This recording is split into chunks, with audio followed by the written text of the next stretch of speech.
जाएगा और हम सब ये उसके भुक्तभोगी बनते रहेंगे। दिनेश जी जी, एक छोटी टिप्पणी मैं गर्ग साहब से भी लूंगा। परसों ही एक ट्रांसपेरेंसी इंटरनेशनल का करप्शन इंडेक्स आया दुनिया का, जिसमें भारत 85 नंबर पे है, और उन्होंने कमेंट लिखा है साथ में इंडिया के लिए। कमेंट ये लिखा है कि government continues to consolidate power and limit the public's ability to demand accountability.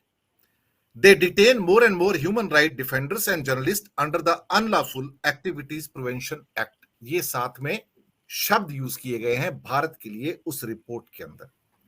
बाकी हालात आपके सामने है गर्ग साहब जी। देखिए, ये इस रिपोर्ट का तो सरकार कोई का संज्ञान लेगी नहीं, इसका खारिज करेगी। आईएमएफ की रिपोर्ट का जरूर संज्ञान लेती है प्रधानमंत्री कि आईएमएफ ने बजट के ठीक पहले क्या कहा है भारत की इकोनॉमी के बारे में। ये देखिए, मैं बहुत ही एकेडमिक बहस में नहीं जाना चाहता। ये बजट को लेकर और जो अडानी का मामला है उसको लेकर अगर विपक्ष जनता के बीच में नहीं जाता और इस सरकार को एक्सपोज नहीं करता है कि असल में चल क्या रहा है।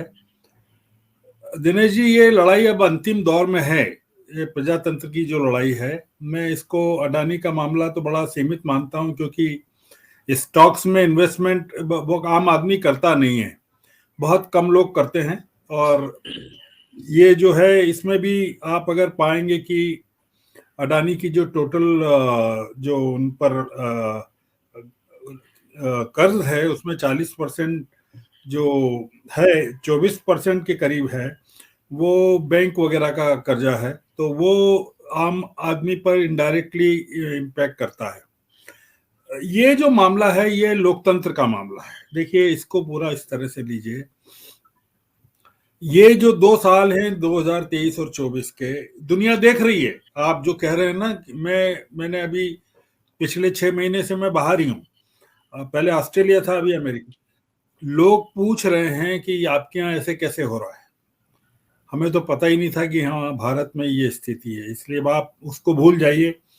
ये जो चल रहा है अडानी का मामला, इसने तो और पूरे मामले को खराब कर दिया है। ऑस्ट्रेलिया में बहुत इन्वेस्टमेंट हैं अडानी के, आप देखिएगा कि क्या होता है। श्रीलंका में एक प्रोजेक्ट को लेकर जो एक्सपोजर हुआ था कि वहां के एक जो एक्सपोज किया था कि प्रधानमंत्री ने उनसे कहा कि अडानी को ये जो इसका प्रोजेक्ट है वो दिया जाना चाहिए। बहुत सारी चीजें एक्सपोज हो रही है। ये मौका इस तरह का है। ये लड़ाई देखिए लोकतंत्र की है। मैं इसको मोदी जी का मामला नहीं बनाना चाहता। मोदी जी का ये मामला ये है कि इस समय जो स्थितियां हैं, वो भी चली गई, संगीता शुक्ला चली गई, नेहा शुक्ला, हाँ नेहा शुक्ला मैंने जिक्र नहीं किया। जो माइनॉरिटी एलोकेशन है, अब आप बताइए कि उन्होंने भी बताया 38% माइनॉरिटी एलोकेशन कम हुआ है। आप सोचिए कि पहले आपने धर्म के नाम पर पूरे के पूरे देश को बांट दिया, अब आर्थिक आधार पर आप पूरी की पूरी पॉपुलेशन को डिवाइड कर रहे हैं। और ये जो चल रहा है, इस लड़ाई को अगर विपक्ष जो है इस मौके पर मुझे कोई उम्मीद नहीं है कि पार्लियामेंट का सेशन ठीक से चलेगा और सरकार उसको चलाना चाहिए। सरकार ने कहा है कि वो, प्रहलाद जोशी ने कहा है कि वो तैयार हैं डिबेट के लिए।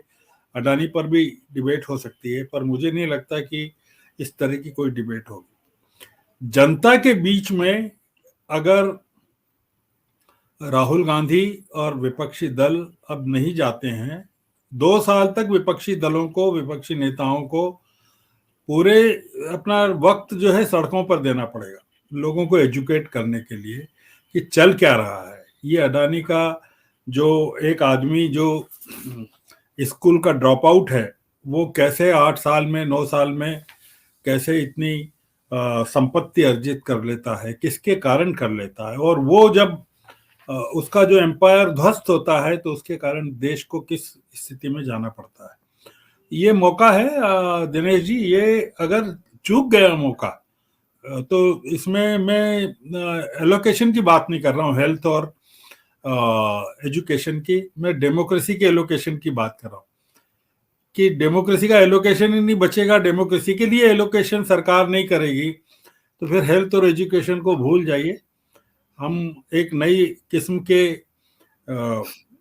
संसार में, एक नई तरह की व्यवस्था में देश को प्रवेश करने के लिए तैयार रहना चाहिए। आलोक जी का भी अब सुन लीजिए कुछ क्या कह रहे हैं आलोक जी।